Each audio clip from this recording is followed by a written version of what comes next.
इसके बाद भगवान ने हिरणाक्ष नाम का एक राक्षस पृथ्वी को जो सरातल में ले गया था।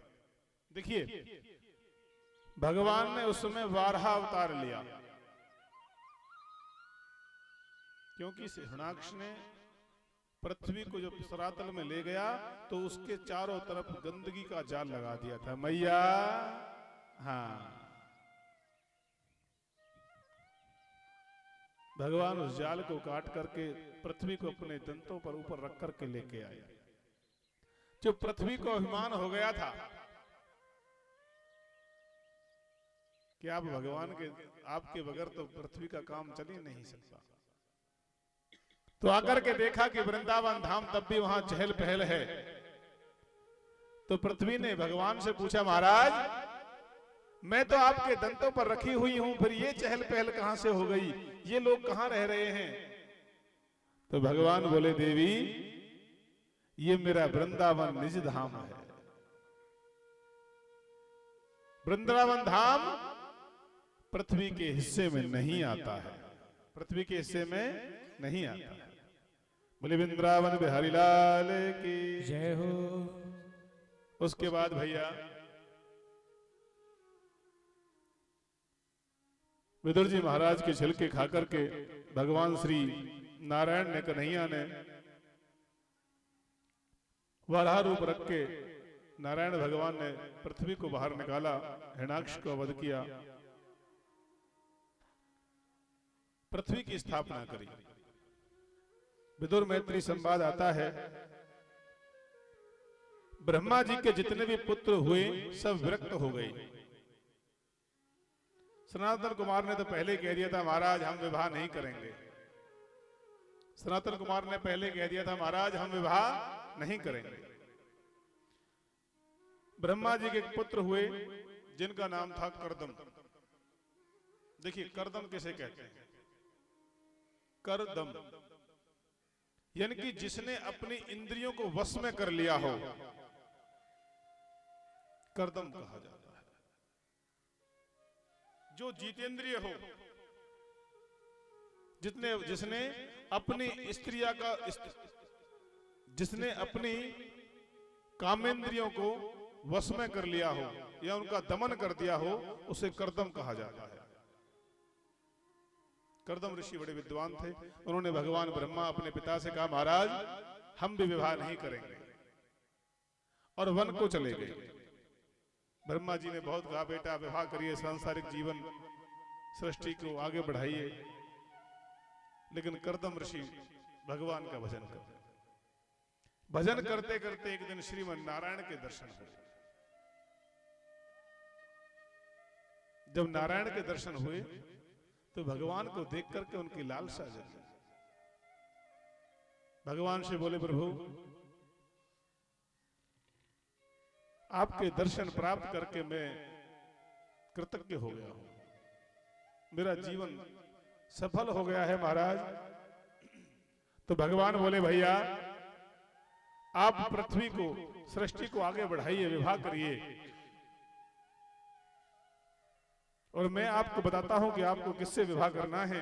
स्वयंभू नाम के जो मनु हैं, उन महाराज के दो पुत्री हैं, दो पुत्र हैं और तीन पुत्री हैं, आकुति, देवहूति, प्रसूति, और दो पुत्र हैं प्रियव्रत और उत्तानपाद। तो करदम ऋषि हाथ जोड़ करके बोले, महाराज यदि आपका आदेश है कि मैं उनसे विवाह करूं तो मुझे आप एक वचन दीजिए। क्या? आप मेरे पुत्र बनकर के यदि मेरे घर आए तो मैं विवाह करूंगा, नहीं तो मैं विवाह नहीं करूंगा। यदि जिस दिन आप पुत्र बनकर के मेरे घर आ जाएंगे, उसी दिन मैं ग्रस्त जीवन को त्याग कर वन को चला जाऊंगा। भगवान ने कह दिया, तथास्तु, ऐसा ही होगा। अब करदम ऋषि का विवाह स्वयंभू नाम के जो मनु हैं, उनकी पुत्री देवहूति से होगा। अब देवहूति से विवाह हुआ, और विवाह होते देवहूति को लेकर के करदम ऋषि कहां चले गए? वन में। और वन में जाकर के ऐसी जगह पहुंच गए, छोटी सी झोंपड़ी, और झोंपड़ी में जैसे ही उस राजा की कन्या को लेके गए महात्मा जी महाराज। वृद्ध महात्मा बेचारे सुंदर कन्या को लेकर के, राजा की पुत्री को लेकर के गए, तो छोटी सी झोंपड़ी में कहीं सर्प का घर है, कहीं मेंढक हैं, कहीं बिच्छू हैं, कीड़े, ऐसे सब, ऊपर चिड़ियों के घोंसले लगे हुए हैं। तो माता देवहूति बोली, महाराज आपका स्थान कहां है? तो कर्दम ऋषि बोल पड़े, देवी वो कोने में छोटी सी जगह है, जो आसन बिछा है, मैं वही मेरा स्थान है। ये सब भी इसको अपना ही घर समझते हैं। तो हमने कहा ये भी सही है। बैठ गए। देवी आप थोड़ा सा साफ सफाई कर लीजिए, मैं इतने भगवान का भजन कर लेता हूं। कर्दम ऋषि जैसे ही भगवान के भजन करने के लिए बैठे तो समाधि लग गई। 40 वर्ष तक भगवान की समाधि, कर्दम ऋषि की समाधि लगी रही, नेत्र नहीं खोले।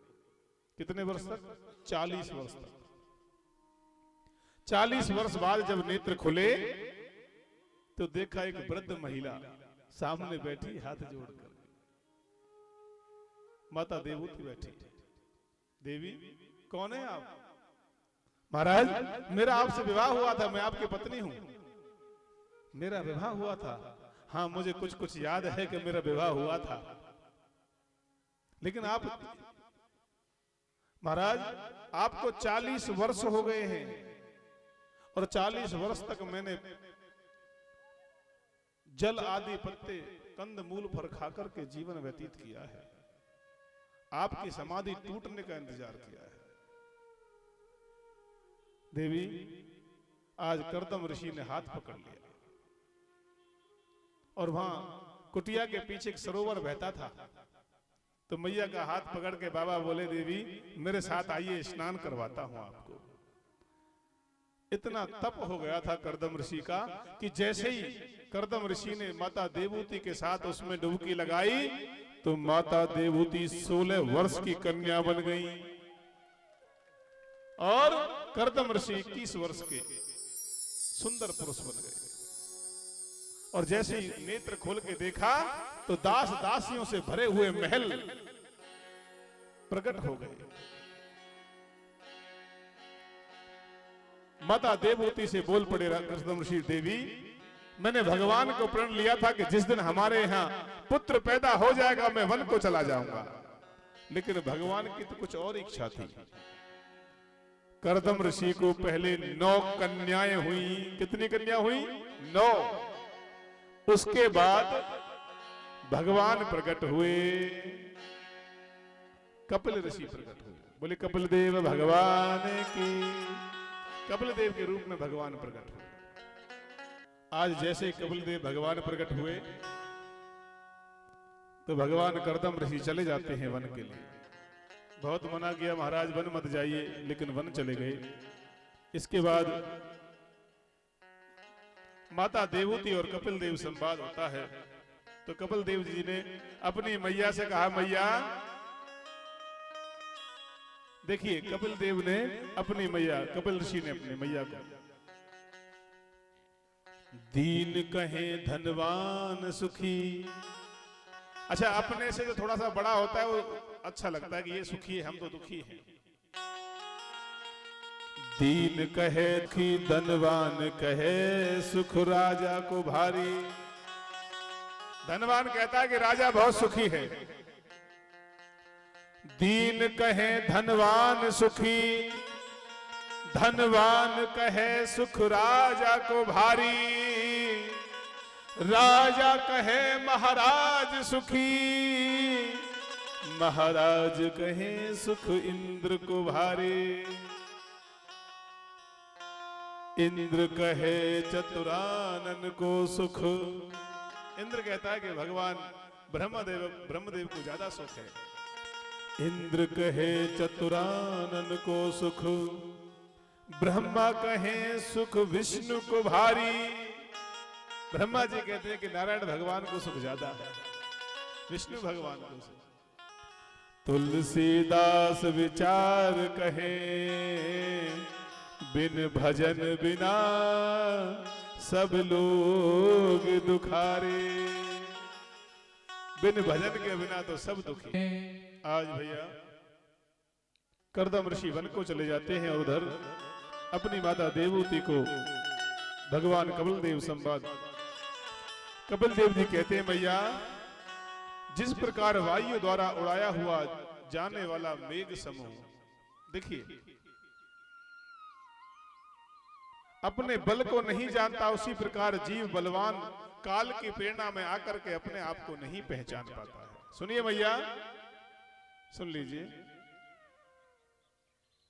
कथा में कुछ पा जाए तो बड़ी हंसी आती है ना भैया।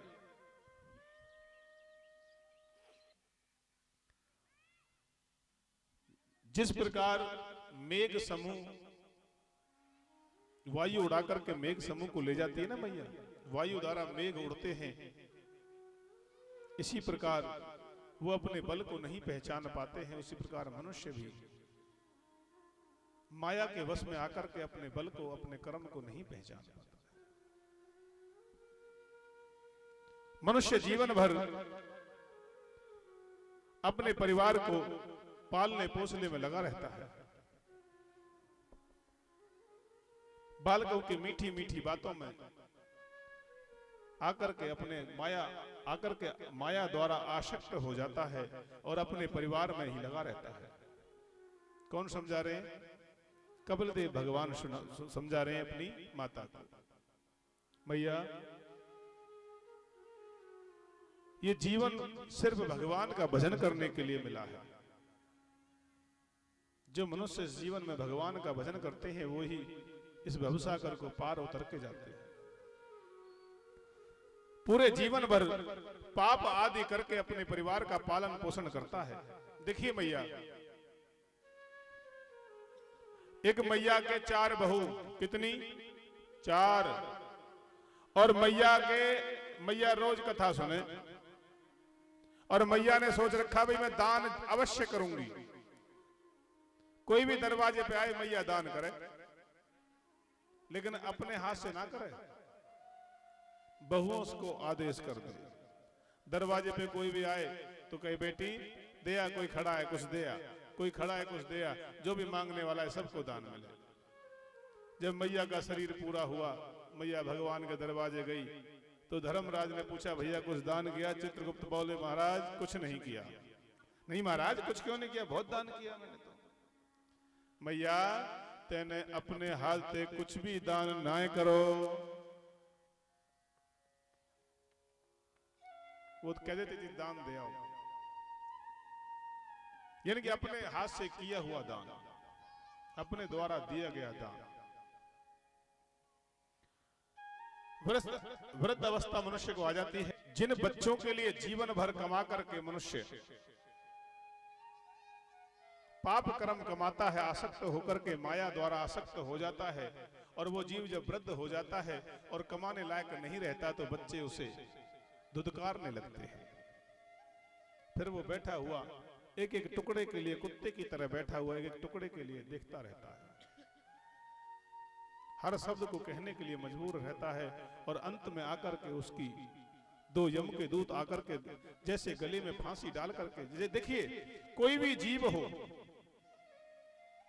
हो, विष्ठा में पैदा होने वाला जीव भी भगवान की माया से मोहित हो जाता है और उसी विष्ठा में रहना चाहता है, ऐसा आसक्त हो जाता है। कौन समझा रहे हैं? कपिल देव भगवान। 84 लाख योनियां हैं, जिनमें 9 लाख जलचर, 20 लाख पेड़, 11 लाख कीड़े मकोड़े और 10 लाख पक्षी, 30 लाख थलीय जीव हैं और 4 लाख मानवीय योनि हैं। इस प्रकार 84 लाख योनि हैं। और सबसे श्रेष्ठ कौन है? मनुष्य योनि है। मनुष्य योनि कर्म और भोग दोनों योनि है। भैया सुन लीजिए ध्यान से, मनुष्य योनि कर्म और भोग दोनों योनि हैं, और जो जीव हैं वो सिर्फ भोग योनि है, और मनुष्य कर्म और भोग दोनों योनि।